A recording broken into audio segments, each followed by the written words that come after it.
Hey everyone, welcome back to Adherent Apologetics. As always, brought to you by you with support on Patreon.com. Today I'm joined by Jacob Burbidge of Kerusso Apologetics and hopefully Elephant Philosophy. I think he's had a little bit of a delay, but we figured we'd get started because a lot of the first part deals with the biblical studies, which Jacob is going to handle most of in this response to Paulogia.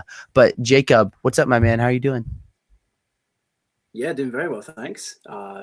Typical pandemic stuff right now. We got plenty of time to respond to the internet atheists. So yeah, I'm looking forward to this. Yeah, it should be a lot of fun. So Paulogia released a video called How to Stop Being a Christian in 2021, 4 Simple Steps. So me and Jacob are going to kind of go through this video and respond. Jacob obviously runs Kerusso Apologetics, which does a lot in like New Testament criticism and stuff. So he's going to handle a lot of the first part. And then we're going to get to the second part where he deals with like arguments for God's existence. And then I and hopefully Elephant Philosophy am going to deal with it. But unfortunately, EP is not here yet. But we'll get this thing started. Do you have any kind of thoughts you want to say, Jacob, before we get into this video? Yeah, so watching through this video, and of course I'm specializing in this first part, I realized that Paul, just before you even begin, he doesn't give any evidence for what he's saying. He kind of assumes that this is common knowledge, and I do want to present my side and my case, our case for the reliability of the Bible.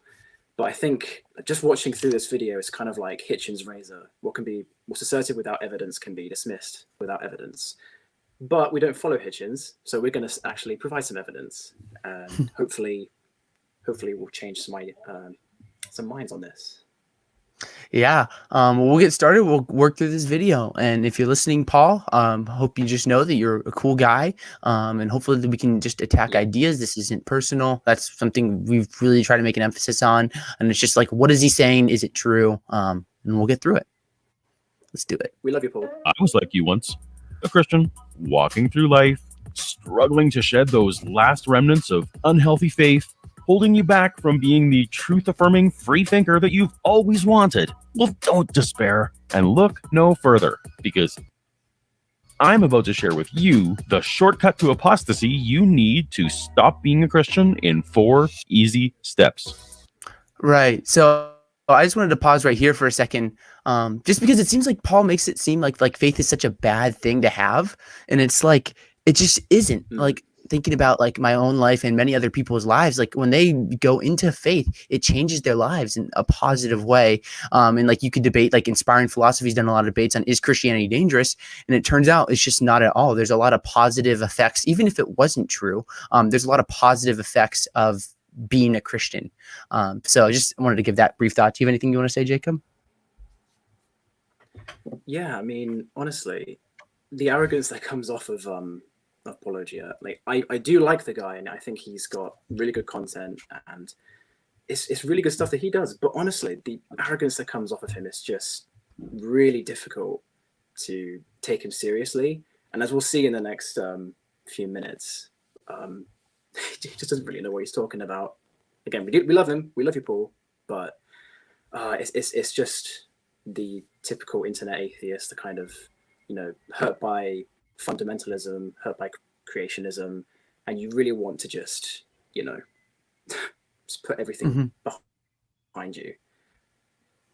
And I wonder for Paul, like if you're trying to reach non-Christian or trying to reach Christians and try to show them like the light of like skepticism and stuff, is this the way you do it? Like it just doesn't seem like, as a Christian, like this isn't appealing to me to just say that, you're just in darkness and you're not free thinking and things like this. It seems like there's just the wrong approach to reach Christians. It almost seems like it's just kind of like diving into like the rhetoric that a lot of like, I'll see people that comment that are atheists, especially on like my TikTok, that they kind of want to hear, at least from my perspective.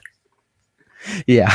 Yeah. Honestly, I mean, it's just dealing with the typical arguments that they have, and if there are any arguments at all. I mean, I don't think he actually makes any good arguments or any arguments at all in at least my section, which we'll deal with here. He just makes assertions, and I don't know. We'll see what you have to say. Let's do it. Let's keep on going. If I can do it, anyone can do it. Are you ready? Number 1, the Bible. What we know about Jesus and his father, Yahweh, we know from the Bible. But is this collection of over 60 books the divinely inspired word of God? Or Or is it something else? Your pastor will tell you that the most famous books, the Gospels, are written by eyewitnesses to the events of Jesus' life. But in truth, none of these authors claim to be eyewitnesses. Or even Do you want to stop there? Or do you want to keep on going, Jacob? I mean, there's just so much in like 10 seconds to deal with here, but We so can finish the he's bit right where he about- kind of Yeah, I mean that it's fine. Don't worry. The thing that he says here about the Gospels don't claim to be eyewitnesses. So he's right about Matthew and Mark, but he's completely wrong about Luke and John. So in Luke's prologue, you see that Luke does claim that he has information from eyewitnesses, and then all throughout John, you have statements like, we beheld the glory of the Word, we have seen and we have touched, and we have testified to these things in conjunction with events in the Gospels, like in John 19, where someone's seen the crucifixion, and the person who has seen this has testified, and we know his testimony is true. So it doesn't really work out, and he says that, well, they're not claiming to be eyewitnesses. Well, duh, that's not the case for Mark. There's no tradition that says that Mark was a follower of Jesus. So really, this argument only works for Matthew, and as I've demonstrated in my authorship series, the case for Matthew's authorship is pretty strong. And this is the beginning where I really want to emphasize: has Paul seriously taken the time to sit down and read the scholarship from the conservative point of view? Has he taken the time to read books that challenge his position? Because I really look forward to reading books that challenge my position. My favorite scholars tend to be very liberal. I like John Dominic Crossan as much as he is kind of crazy. But it's really good to read books that challenge your positions. I really do wonder, has he taken the time to challenge his positions? Or, as we'll see in the next few minutes, is he just like quoting things from Wikipedia or something with no citations? Yeah. I think I'm totally on page with you. Let's keep on going. or even to have met Jesus. Sure, the complete manuscripts we have include the familiar names Matthew, Mark, Luke, and John, but all the early copies we have are fragments, without the titles. And when the 1st and 2nd century church fathers quote other books, they tell us the author's name. But when they quote these gospels, they don't use any names at all. Sure looks like someone around 160 AD decided to attach plausible, known names to the completely anonymous works in order to give them authority. Right. Few different things here that Paul brings up with regards to like how the early church fathers treated the gospels, and just like the dating of like when people would attach names to them. Like, what's your thoughts on this overall bit, Jacob? So that first part really gets under my skin. So when he says like the complete gospels, like the complete manuscripts have their names, he puts up a picture of P75, that kind of golden looking manuscript. Or he thinks that that's some kind of finished and complete manuscript, but it's not. It's actually one of those early copies that he's talking about. So he says all these early fragments, they don't have the name. Well, he puts up a picture of an early fragment that has a name. And it has both John's name and Luke's name. Like, you can even see it as, like, probably should go back and take a look at that manuscript, of the big one that he put up. It literally I can has do that. Luke's name and John's name right there. If you can find it right there. Right here. The last one. Is Yeah, that one it this one? Wait, no, not those people. This one. Yeah. Mm-hmm. Yep, right there. So you can see it right there. It has their names right there. But this is actually an early fragment. So he's saying that the early fragments don't have the names, but that's an early fragment that has a name. So I don't know what he's talking about with saying that, well, we don't really know. And then that tiny little fragment, the P52, well, yeah, of course it doesn't have a name because it's a tiny fragment. It's only about as big as a credit card. So yeah, you're not going to get the names of people in these tiny fragments. You'd be pretty lucky to do so. And again, there's this assumption that he has where he's providing no evidence that the Gospels we don't know who they are. And there's still that debate in scholarship on whether or not they were anonymous. I recommend people read Simon Gathercole's recent article from a couple of years ago, The Alleged Anonymity of the Gospels. And there's still this ongoing debate on whether or not they are actually internally anonymous. And I wonder, again, has Paulogia taken the time to read these arguments? Or is he just assuming his conclusion and then running with it? And then you have furthermore the Clement stuff. I mean, this really gets under my skin as well, because if he takes the time to really read Clement, this is his letter to the Corinthians. The reason that he names Paul in that letter is because that's the people that he's speaking to, where he quotes, like, take up the epistle of the blessed apostle Paul. Well, there's a reason that he says it, because he is writing to the Corinthians himself. So there's no reason for him to name the authors of other writings when he's speaking to the Corinthians, like, hey guys, you have this letter, pick it up and read it, because you're being silly. And we know that Clement was in possession of other writings in the New Testament. We know that he was in possession of Acts and Titus and 2 Peter. He never mentions their authors. Well, there's a reason for that, because he doesn't have to. It's not the purpose of his letter to give us a deep exegesis of the authorship of these different writings.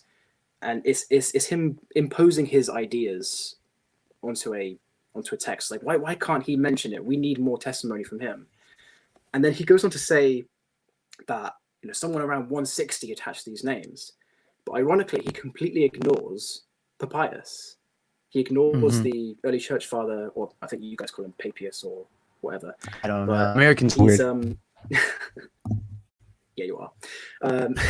You've got this church father Papias from around late 1st century, early 2nd century, and he has the names of Matthew and Mark. He names Matthew put together the oracles of the Lord, and each man interpreted them as best they could.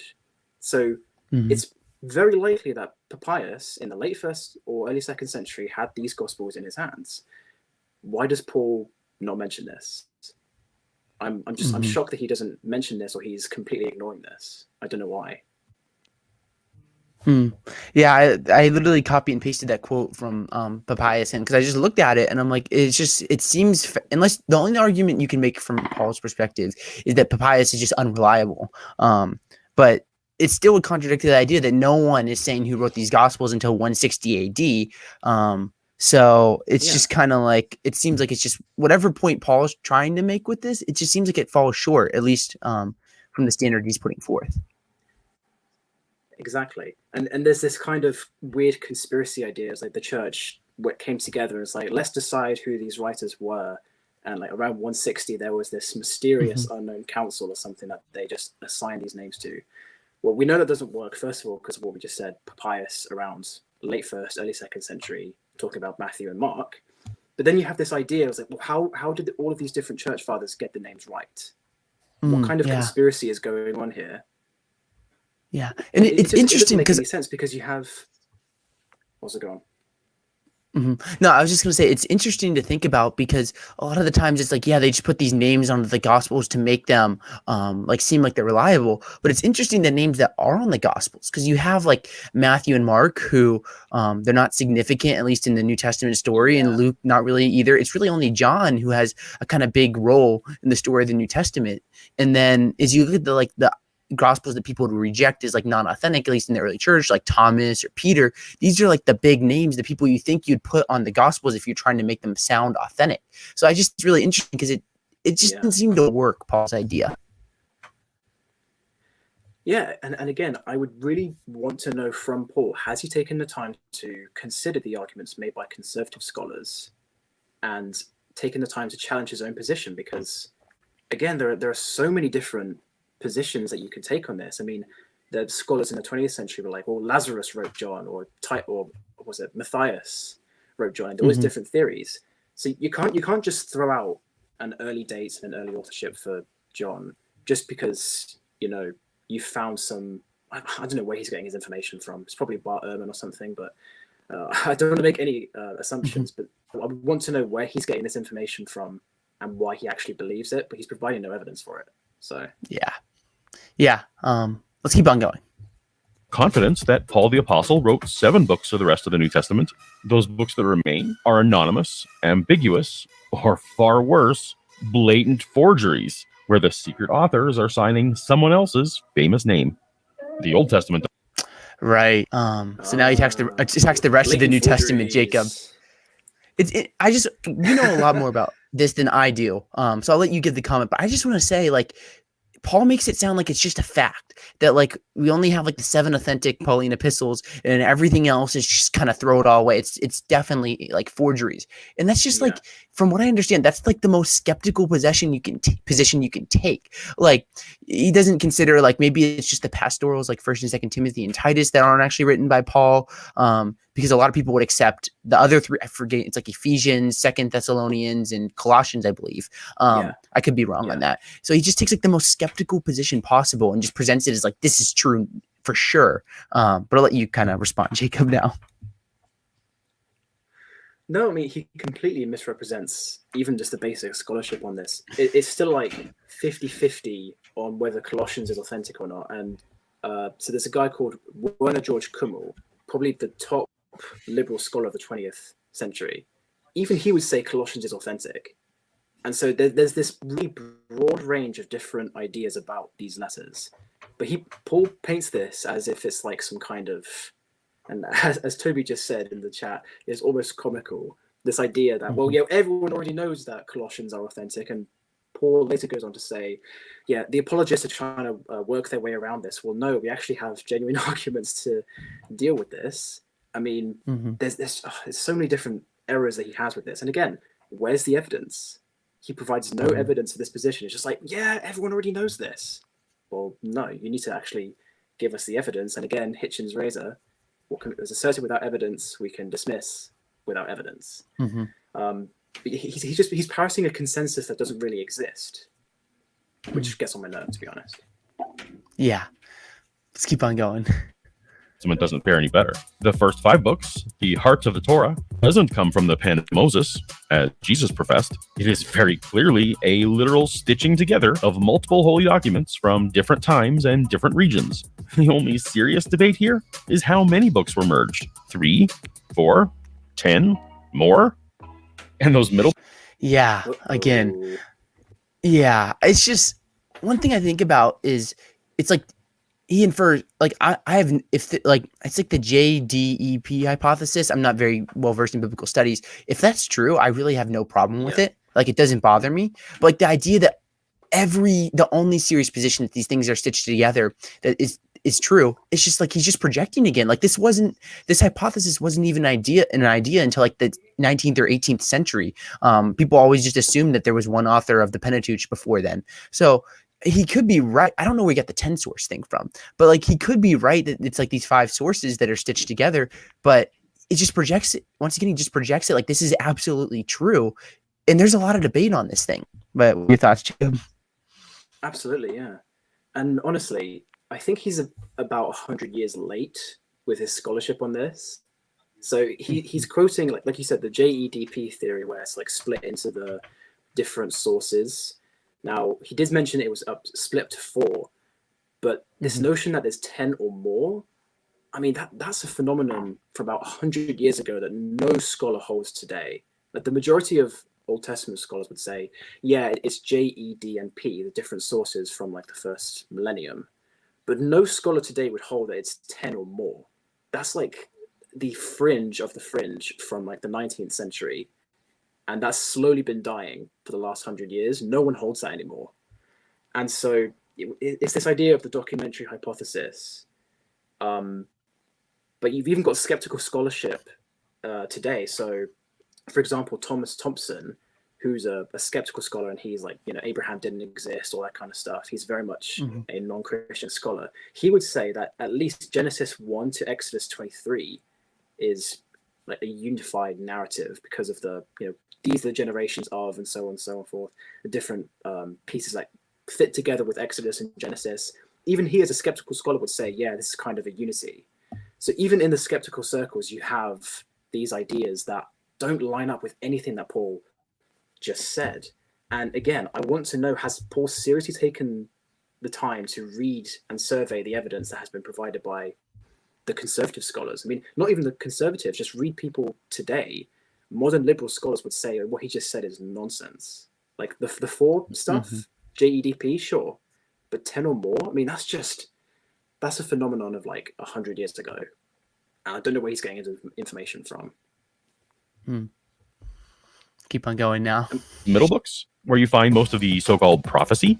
Turns out, generally the pre-Jesus predictions were written after the events actually happened, not before, and the things Jesus fulfilled can't be confirmed to have happened at all. Okay. More likely, early Christians hold on. created connections. Yeah. What are your thoughts, Jacob? So, there's so much that I need to speak about this. So, first of all, before we even go on to like this whole prophecy thing, with Genesis and the Torah, and I forgot to mention this, we have so much evidence that this stuff actually comes from the second millennium, and it's really early, and it dates to the time of Moses. So you have Genesis written with third and second millennium myths in mind, which reflects a time period leading up to the conquest of Canaan. You have the traditions of the patriarchs fitting the time of the second millennium. You have Egyptian loanwords in the Exodus narrative, which makes sense under Moses' authorship, because he's like, the Egyptian prince, and it all just makes sense. And the whole book of Deuteronomy is written in a treaty form that only existed in the second millennium. So these ideas that he's espousing right now, none of this is authentic for today's scholarship. He's about 100 years late, and it boggles my mind. I really do want to know, where did Paul get these ideas from? I hope he's not getting it from Ehrman, because I don't think even Ehrman would say this. Like, this is the fringe of the fringe, and it gets on my nerves. But anyways, you have, I have my notes here, prophecy after the fact. Now this part gets on my nerves as well, because he gives no example, and I'm assuming he's talking about Daniel. If he is, then he hasn't made it very clear. So he's talking about, like, I think the prophecy of the fall of the Babylonians at the hands of the Medo-Persians, and that's the prophecies that Daniel's talking about. And yeah, obviously the liberal scholars are going to attack that and say, well, it must be written after the fact.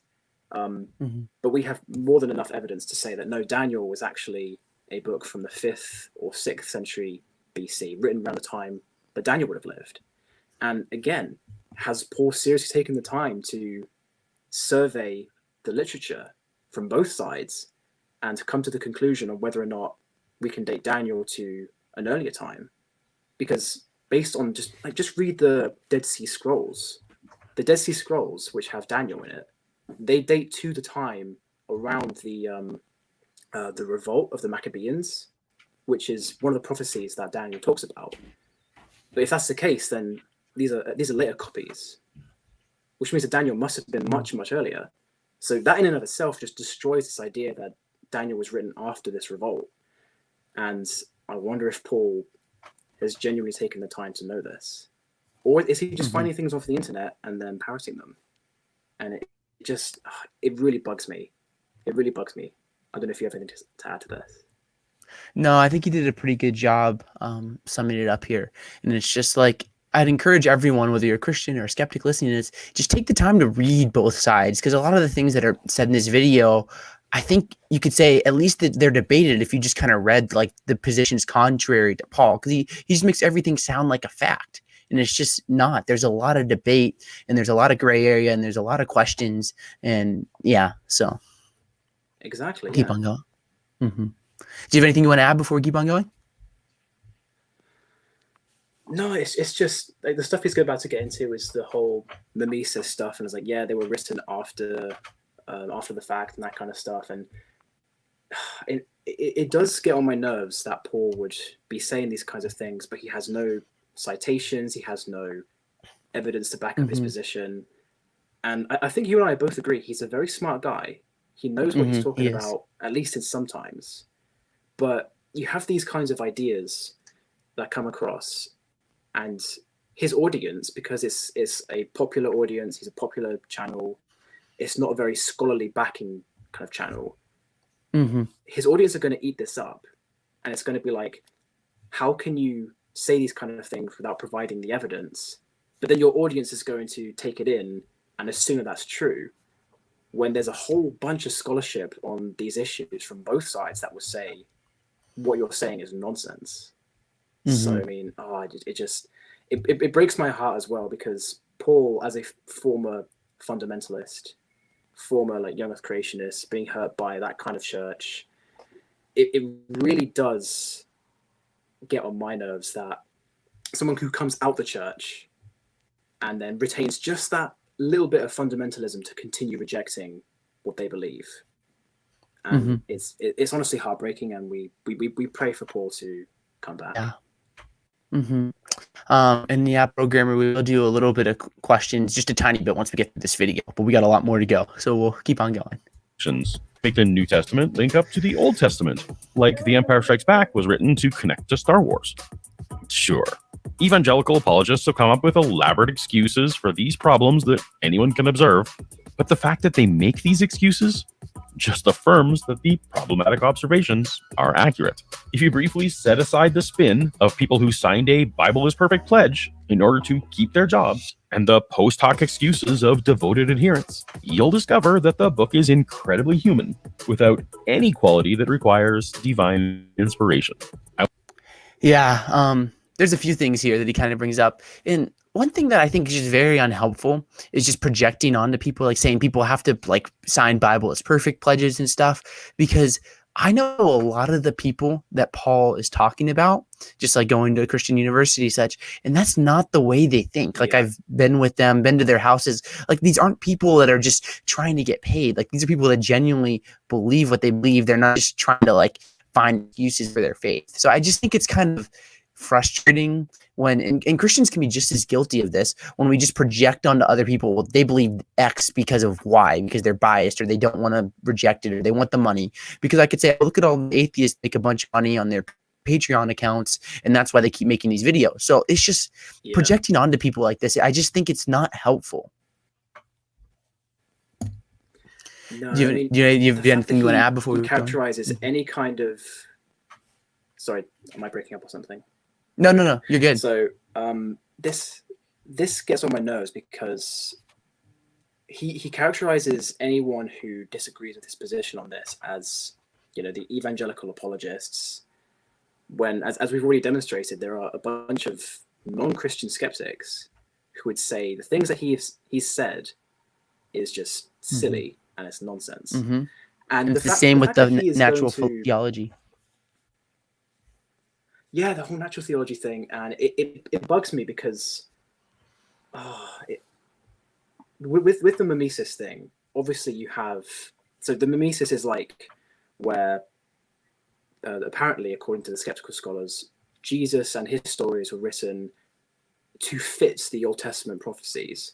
Now, the problem with that is that you have in the culture and in that environment, there was an expectation for the Messiah, and you have John the Baptist, for example, and he was completely confident and aware that he was fulfilling prophecy because he quotes from Isaiah and Malachi, and it's pretty clear that these people knew that they were fulfilling prophecy, and it makes complete sense that they would want to emulate this idea in the Jewish culture. And so I actually have a quote here from Craig Keener about, you know, the claim that the miracles of Jesus were just tacked on later on. So he says this in his book on miracles: links between Elijah and Jesus in the Gospels do not make one suspicious of their tradition if one grants that miracle workers themselves could have looked to earlier biblical accounts, for example. Of course, the earlier Christians would have viewed the correspondences as favorable, and certainly to counter the magic charge. More to the point here, Jesus and his early followers, like some other Jewish wonder workers, may have deliberately emulated these models. So there is no evidence to suggest that these are just stories that were tacked on later. It ultimately comes down to the worldview that you currently have right now. Were they fulfillments, or were they written later on? And if you study the oral tradition, for example, where you see that there's a very rigid kind of control that they had, I recommend people read Birger Gerhardsen and his kind of rabbinic model that he's invented, where it shows that these early Jews, early Christian Jews, they would have followed these kinds of devices and motifs where they would have ensured that these stories of Jesus would have been transmitted reliably. And I think Paul has completely thrown this out the window. And I wonder if he even knows these scholars, like these names, these people, these journals. Has he taken the time to actually research any of this, or is it just kind of all being thrown out? And it really does blow my mind. And you also have this stuff where, like, I'm not sure if you know the Abraham Lincoln, JFK kind of links between them. It's like, oh, there's a very big coincidence where they're basically the same kind of person. I'm not sure if you've heard of this. I'm not familiar with it, but I'm familiar with the idea. Yeah, so there's about 20 different coincidental details between JFK and Abraham Lincoln, where they were both, I can't remember the specifics, but they were both killed by Southerners near their wives, and there was a different, it was the same kind of situation between them. Imagine if we were applying 1,000 years from now, historians looking back on this, if we were applying what Paul is applying to this now, clearly JFK was just some invented person based on Abraham Lincoln for the purpose of, you know, defeating the Russians or something or whatever. If we applied that kind of thinking to this, then it's just going to be a rabbit trail that we don't want to get down. And it's not historical in any way. It just blows my mind that someone who's clearly as smart as Paul has not taken the time to read through any of the literature on this. And there's more than enough. So I don't know why this is an issue for him. I don't know why it causes problems for anybody. Yeah, let's keep on going. There's a lot there, but we'll keep going here. I won't even go into the bewildering lists of Bible contradictions. From the mundane to the damning, Christians try to tap dance around them. But something written by God shouldn't need this much fixing. Which brings us to number 2. Right. Do you want to say anything about contradictions? Like, I mean, at least me personally, like, contradictions don't really bother. Like, if there are genuine contradictions, that doesn't really change anything for me, because it's like Christianity is based on, did Jesus rise from the dead? Does God exist? But like, a lot of these contradictions and he doesn't bring any specific examples up.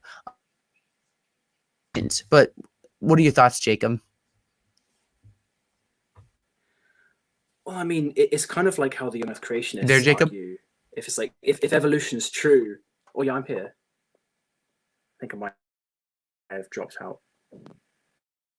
Uh-oh. I should be here.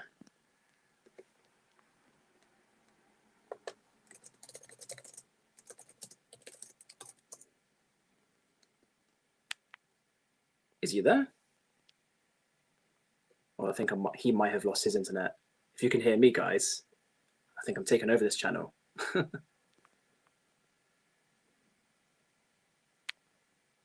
No, but if you guys can still hear me, I think I'll continue just speaking if Zach's lost it here. It's kind of like how the young earth creationists and evolutionists argue. And the fundamentalists like Ken Ham would say, well, if evolution's true, why does it need defending? It's kind of like the same argument that Paul's saying here.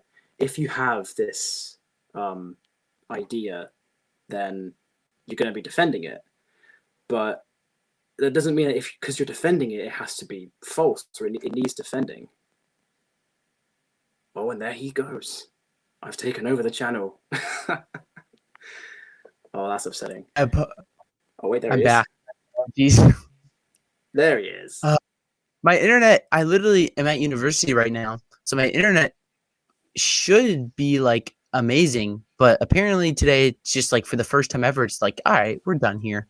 But I should be back now, and hopefully we can finish through. Did you hear anything I was saying? Because I was talking about like the the program. Let's take over Zach's channel. I heard you say I'm going to take over this channel, and I'm like, okay, I'm about to kick you off this stream right now when I come back. So, did you hear anything I was saying about like the young earth creationists or anything like that? No, I did not. But no, basically, I was just saying, like, you know how the fundamentalists say, well, if evolution is true, why does it need defending? And basically, there's the same thing that Paul's doing right here. If the Bible is like the word of God and all this stuff, then honestly, why is it that we have to defend the Bible? Surely God is that in. If Christianity is true, why do you have to defend it? It's the same argument that the fundamentalists make. And it gets on my nerves that, like what I said earlier, Paul, coming out of a fundamentalist home, young earth creationist home, he's clearly retained just enough of his fundamentalism to continue rejecting Christianity, in the sense that, that he will use those kinds of arguments. And I kind of like how J.P. Holding puts it. It's the fundy atheists, where people, they accuse us of being like fundamentalists, but at the same time, if they've come out of that fundamentalist background, They just have got a little bit of it there.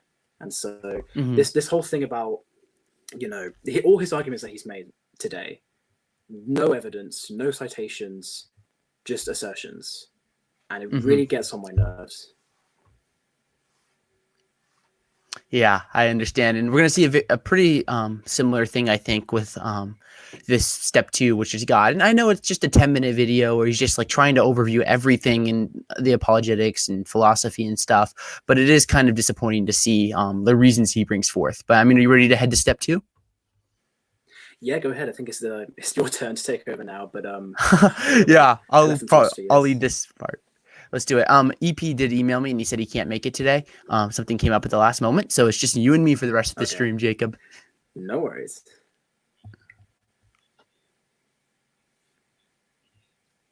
I don't think we can hear it.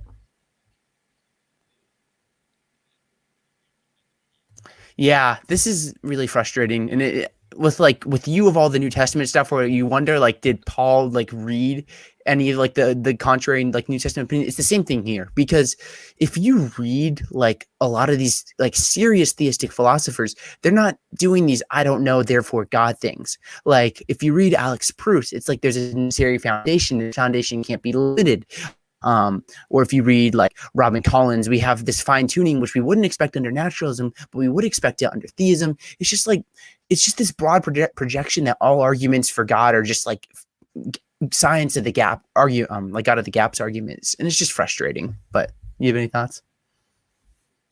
I mean, this isn't my field, but definitely if we've gotten any idea of what he says about biblical history and he's going to apply that now, I think we should be taking what he says with a grain of salt. I mean, he's going to go into like physicalism and things like that about the brain and the concept of sin and that kind of theology. I mean, if anything that we've seen so far is an indicator of what he's about to do, then yeah, we're in for a wild ride. Yeah, it's funny because he says that no answer, like saying I don't know, is a better answer than just any answer. In all these clips that we're about to show, he gives his answers. He doesn't just say, I don't know. He says, here's something that I think is a better answer than like the theistic answer. But let's get into some of Paul's answers.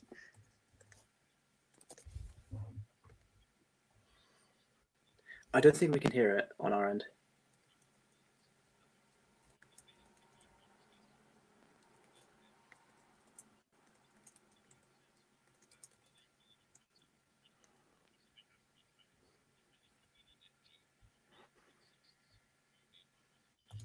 Yeah, I mean, we all agree that matter and energy existed before the Big Bang. I think I'm quoting here, and if I'm not, I apologize, Paul. But yeah, this just isn't true. Like, I know so many of different, like I was talking with like Michael Strauss a little bit ago, like just like cosmologists that would disagree with what Paul said, that matter and energy aren't fundamental. There's the whole quantum mechanics idea that quantum mechanics undermines everything and it's the foundation, more or less. And like the matter and energy thing, I don't think I've ever heard Paul respond to the argument from arbitrary limits, which is like all limits have a cause. Energy and matter are limited. There's a finite amount of matter and energy in the universe. Therefore, they would have a cause, an explanation for why there's, say, 100 units instead of 101 or 99, because limits depend on explanations. So it's just, once again here, it just seems like Paul just hasn't really engaged with like what people actually say from how do we get from there being a necessary being or something necessary to there being a God. Like there's a lot of work on this. And do you have anything else you want to add, Jacob? No, I mean, he is like the pop atheist evangelist. You know, he's kind of like an ever so slightly smarter Ricky Gervais. And you'd be expecting the kind of things that he's responding to are not necessarily, you know, the level of proofs or obviously he's responded a lot to Craig, but Craig's, again, a very popular apologist. And so the stuff that he's going to be dealing with is more the popular level stuff like Sean McDowell and Ken Ham, Ken Hovind, that kind of stuff, the Genesis Apologetics kind of stuff. And those kind of low-hanging fruit, to be honest. So I'm not sure if you actually engage with those kind of philosophers like Swinburne or things like that. Yeah.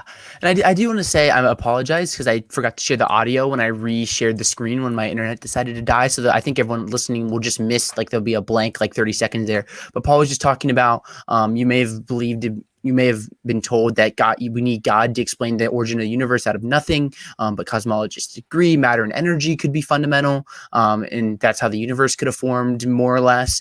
And then matter and energy could just have always existed, like theists would say that God always existed. So at best, we're kind of like at this checkmate here. So I apologize if you missed that. But you ready to keep going, Jacob? Yeah, go. That God is necessary to create life.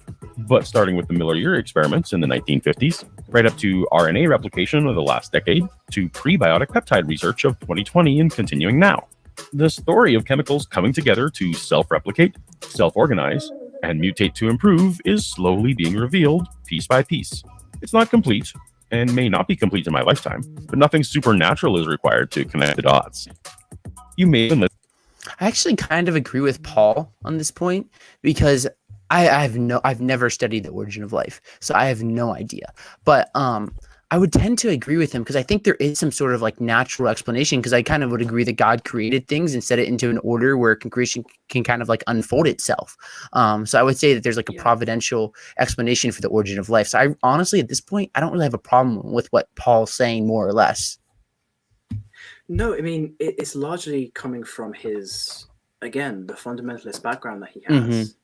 If he's going to assume this literalist kind of understanding of Genesis, and as you know, I've been studying Genesis a lot lately, and I think if you want to put in a list the most likely interpretations of Genesis, at the very bottom is the modern fundamentalist young Earth creationist model.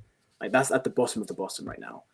And so you've really got to think about, okay, so we're talking about abiogenesis, we're talking about the origin of life, we're talking about evolution, these kinds of things. And again, there's a whole bunch of literature that's been done on theistic evolution, alternative interpretations of Genesis.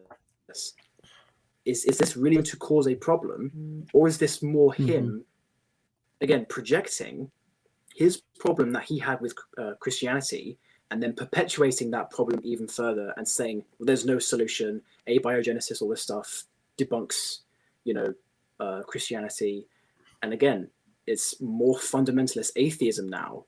And that's, I think, a big problem when it comes to his searching for this. Also, by the way, Kyle, he said that he's free to join. So if EP's not going to be able to join us, would that be okay to bring him along? Yeah, sure. I mean, we have a few more minutes left. I'll put it in the private. You can send it because phone is the hotspot that's producing this internet right now because my internet died. So I'll leave that up to you. But he's free to join. But we're going to keep on going here. Been led to believe that God is necessary to explain the appearance of design in the natural realm. Well, the sun appears to rise in the morning and to fall at night. But we now understand that appearance is deceiving us. It is the earth that moves, not the sun. Just like a naive Puddle that might be amazed how perfectly the whole fits his shape, so too we have the wrong perspective on design. Appearances can be deceiving. You may have been led. Yeah, the Puddle analogy was a little bit frustrating to hear. I do have a clip that I prepared. I interviewed Michael Strauss recently, who's like a Christian physicist or an astrophysicist. And I asked him, or someone in the live chat asked him about the Puddle analogy. So I do think that it'd be better to hear his perspective than mine on this, because he has some very interesting words to kind of say about the Puddle analogy. So just make sure you should be able to hear the audio. But if you don't, Jacob, just let me know. Faith. So what is your thoughts on the Puddle analogy in regards to fine tuning? I don't want to, really criticize anyone, but anyone who brings up the Puddle analogy doesn't understand analogies or doesn't understand what the fine-tuned argument is. Here's the Puddle analogy, for those who don't know, is it's that, the Puddle looking at the hole he's in and saying, the hole is made perfectly for me because I fit into it perfectly, therefore it must be designed. But that's crazy. And here's why. Please don't use it if you're an atheist. Please come up with something that actually makes sense. Because water will fit in any container, but life cannot fit anywhere. And everyone agrees with that. The criteria for life are extremely, extremely narrow. The Puddle can fit anywhere. There's no criteria for where a Puddle can look. Any Puddle that's scientific will look at the surroundings and go, you know what? It doesn't matter what the shape of this is, I'll fit into it. But any scientist who looks at the criteria for life says, you know what? It's really, really hard to get life. If there are 10 to the 500 universes out there, almost none of them have life. The Puddle analogy is the worst. I mean, there are good arguments for why you might be an atheist or why you might not believe in fine-tuning. Well, there's not great arguments for why you might not believe in fine-tuning. There's arguments for why it might not be God. But the Puddle analogy is one of the worst things I've ever heard to try to describe it, because the analogy stinks. The Puddle, a scientific Puddle, would really know very quickly that he could fit anywhere. But a scientific life form knows very quickly that it's very, very hard to create a universe for life. And it's not just, I happen to fit in this one. Now, there is the weak anthropic principle, or the selection effect. That is that I'm here, so therefore the universe must be life-friendly. But that's not what the Puddle analogy says. The Puddle analogy is saying I'm here because it fits me perfectly. Yeah, I feel like that's enough to be said on the Puddle analogy. Kyle, welcome. How you doing? Yo, how's it going? Glad to save your butt and help you out. No, I'm just kidding. Because elephant philosophy abandoned us. But we're gonna keep on going here and look at the next reason why Paul thinks there's no reason to believe. By the in way, God. I'm not at all prepared for this, so we'll see how well I respond. But I think I got this. I think we can crush it, right? Yeah. I mean, there's only that much. There's not much left here. There's a couple more reasons to reject God, and then we'll be on to the other parts. So it'll be fun. To believe God is necessary to explain consciousness. But while our understanding of how the property of consciousness emerges from brains is incomplete, the discoveries of neuroscience repeatedly demonstrate our mental states are in effect of physical states. You may have been led to believe. Right. This is interesting. Paul, at least in this clip, it doesn't seem like he's engaging with like the hard problem of consciousness or like any of these like philosophical arguments for why you believe that consciousness isn't just emergent from the brain. He just says, okay, there's a correlation between these physical states and mental states, which, is fine. But then the neuroscience is very limited on this. I was just reading an article last night about how it's just neuroscience is very sketchy. If you want to like make the argument that like consciousness just emerges, which is fine, whatever. But even if it's true, it doesn't answer things like the hard problem of consciousness. It doesn't answer what I had a thought. Shoot, I've totally forgot what my thought was. But it doesn't, you could be like a panpsychist here. Like it doesn't provide an argument for physicalism. It just says there's this correlation, even if Paul's right. But do you guys have any thoughts? Yeah, so there's a couple things that sort of stick out to me there. Obviously, this is a very brief video. I mean, I don't want to charge Paul with assertions, right? But that is sort of what some of these things come down to. First of all, is that he kind of assumes the truth of reductionist physicalism, right? That it will be that it just is the case that brain mental states are reducible to physical states, right? But for one thing, there's like Gadzooks more views in philosophy of mind with respect to just physicalism itself, right? You could be an eliminativist. You could just say consciousness simpliciter doesn't exist. You could be a supervenience. You could believe supervenience, which is something that like Ben Watkins would hold to, which is that the mental supervenes on the physical, and that kind of thing. And so reductionism isn't even like a given if physicalism is true. So, and then also too, like, I think I agree that there's no real interaction with the literature. And I think that it's important to note that the neuroscience really just underdetermines what sort of position in philosophy of mind is true, right? And so it may be the case that let's just take a super Cartesian look at the soul and say that there's literally like a soul is just totally unaffected by the physical or something like that. If we were to take a view that's that strong, then maybe then neuroscience maybe provides evidence against that.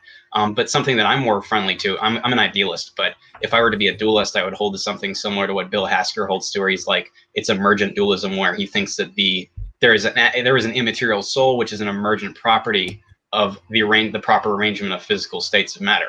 And so I want to say, if I were a dualist, I would want to say something like that. And that's not at all attacked by neuroscience. And so I think it's important to note that there's just no real good interaction here with respect to the literature, in the philosophy of mind, with respect to what actually the neuroscience says that's relevant to positions in the philosophy of mind. So anyhow, that's just my thoughts.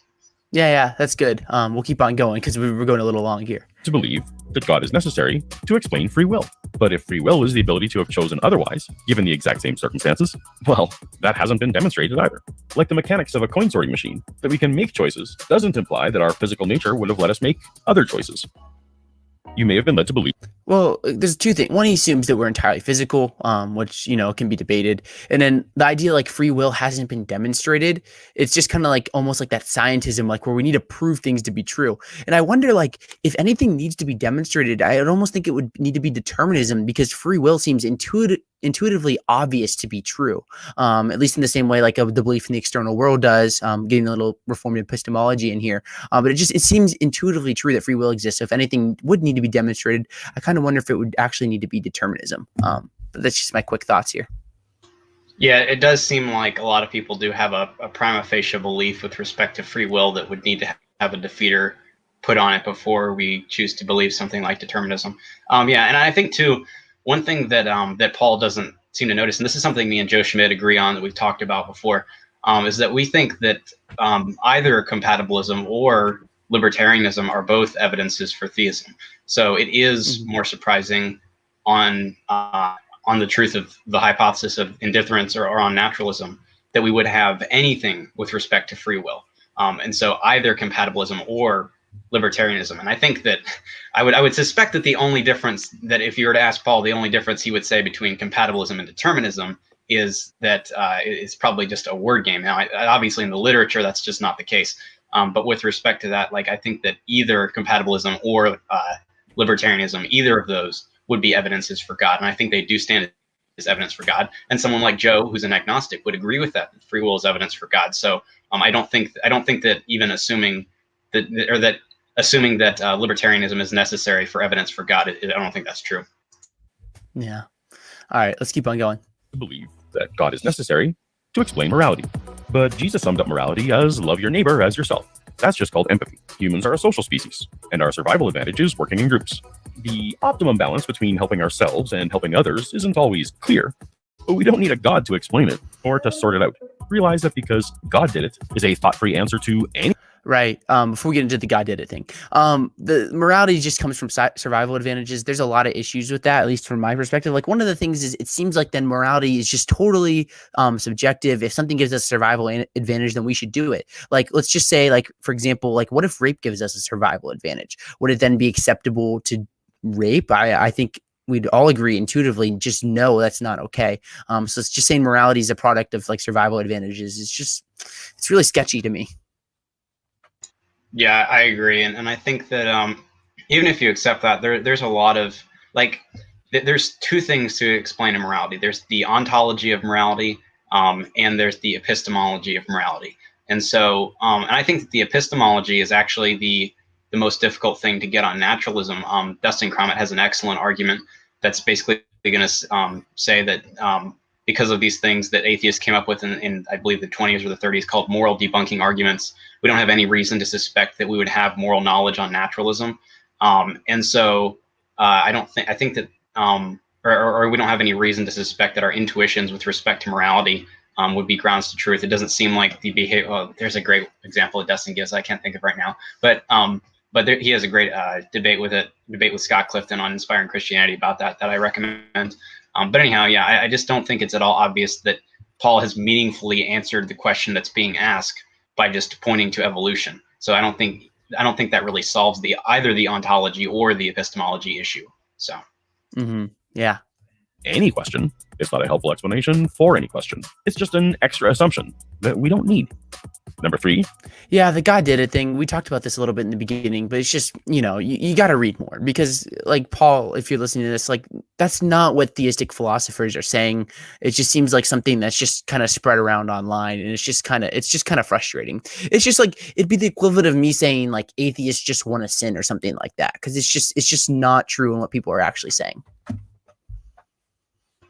Yeah, and I agree, and I think too that if you actually engage with a nuanced version of your opponent's argument, that can actually lead to you being like, oh, okay, this is actually what my opponent's saying. And it's really easy to misrepresent your opponent. So making sure you have a complete understanding and a nuanced understanding with respect to your opponent's arguments. And this goes for theists as well when dealing with atheistic arguments, that having a nuanced understanding of your opponent's arguments is very, very important. Definitely. Let's keep on going to step 3. Hell. Okay, so God isn't necessary to explain anything. But what if I'm afraid of hell? Well, no matter what view of hell you go with, from eternal conscious torment to temporary separation from God to simple soul annihilation, the concept of sin is pretty clear. A gap between what God wants and what we do. But if the book tells us that a Christian God probably doesn't exist, and the universe doesn't need a theistic God to exist, then that gap of sin disappears with the deity. Without God, there's no sin. Without sin, there's no hell. Our survival instincts don't calm down immediately when we discover that the bump in the night was just a tree branch in the wind. So just give your mind some time, and the intellectual truth will eventually calm your nervous heart. And finally, number 4. Right. This is interesting because if Ben Watkins' theory of morality is true, even if there is no God, then we still have moral realism and we still have moral obligations. So I don't think it's obvious that if God doesn't exist, then everything is just, there's no wrong or right or things like that, in an objective sense, at least. So it just seems like, once again, I don't know, he's just kind of like giving his specific interpretation and saying this is what's true. But what are your guys' thoughts? Yeah, so I think that sorry. he does have a big issue with respect to something like Pascal's wager or Liz Jackson's wager, so something like that, because the fact is, well, let's just say I think that he's sort of the root of this argument is basically assuming that the Bible doesn't work for Christianity, assuming that theistic arguments don't work.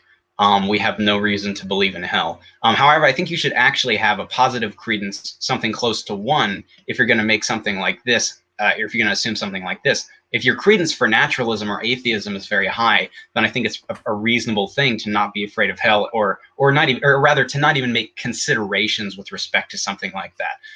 However, I think if your credence level is closer to 50 or something like that, then I think that you should one could get into all the complications of Pascal's wager, but I think you should take something like that into account with respect to the question that Paul's talking about. So his third step is really predicated on the truth of his first 2 steps, which are really only undermining defeaters rather than rebutting defeaters. Your thoughts, Jacob? I mean, it's all well and good to assume your own worldview. I mean, this is essentially like atheist presuppositionalism. And honestly, I don't really mind the Reformed epistemology, that kind of stuff. But when it's like atheistic and they are assuming their own conclusions, it does get kind of annoying. Yeah, it seems like it's like, oh, there's no good arguments for God, therefore God does not exist, which wouldn't follow. Church. I get it. Your friends and family are in the Christian church, and the Christian church members are your friends and family. Most of your social eggs are in the church basket. But if your shared belief in God was the only thing holding these relationships together, it wasn't really much of a connection. And if certain Christians want to sever other connections because of a disagreement about one thing, there's not much you can do about it. But the church isn't the only place you can find community. Sure, there are even some groups centered around non-beliefs. But you don't need to think about that ever again if you don't want to. And if you can't stop, or you need to heal before moving on, we've got you. Church doesn't have a lock on tight relationships. There are communities centered around books, movies, sports, fitness, music, art, food, pets, games, science, technology, learning, whatever thing makes you excited. You can find your tribe, online or in person, once you feel safe doing that again. And that's it. That's all. Let go of the book, the God, the hell, and the church, and you'll stop being a Christian. As the song should have said, just stop believing. Right. Well, last thing we're going to say here, but it's just like, again, it just doesn't seem like he's actually engaging with anything. And like he does make a good point with like the church though, because if Christians are just going to cut off non-believers for leaving, then the church is failing. Cause it's not like if someone like leaves the Christian faith, you're just supposed to cut them off, never talk to them. Like that's not what we're doing as Christians. So we should love and be caring to people who leave the church. So he's right about that. But once again, I don't even know what to say at this point. What are you guys' thoughts? I mean, what kind of church was he going to where this was happening? Like, seriously. I understand that there are bad churches, and I've been in my share of crummy churches before. But what kind of church was he going to where it was only the belief in God that was holding his relationship with these people together? Was he actually that committed to a church or a community, because I don't know how your communities are, guys, but my church is very open, very friendly, very good biblical teaching, and it's not just the belief in God that holds these relationships together. It's that we actually care for these people, and as many studies have shown, churches are needed. I mean, even in the kind of pandemic situation, the lack of churches has caused a whole bunch of social problems, and the fact that they've been shut down and all this stuff. And so, again, I want to know what church he went to so that I can really tell them to get their act together, because it's like some weird fundamentalist church. I mean, Yeah. it's just upsetting. I just think about like my church community and like the Christians I'm friends with. Like if I came out as an atheist, which I'm not, and I'm probably, I never will be an atheist. They wouldn't just like reject me and cut me off and never talk to me. They'd be disappointed. They'd want me to come back to the faith, but they still love me and care about me. And I'd agree just totally with what Jacob said. If that's the only thing keeping your relationship together, it seems like a pretty bad foundation for a church. Yeah, and I agree with you, Zach. Right, I think that of the people that I count among friends of mine that are believers, right, I think they would be really disappointed or disheartened or sad about that if something like that came to pass, if I became agnostic or atheist. And so, but I don't think that they would be cutting me off or something like that. And so I think too, this is kind of an interesting thought.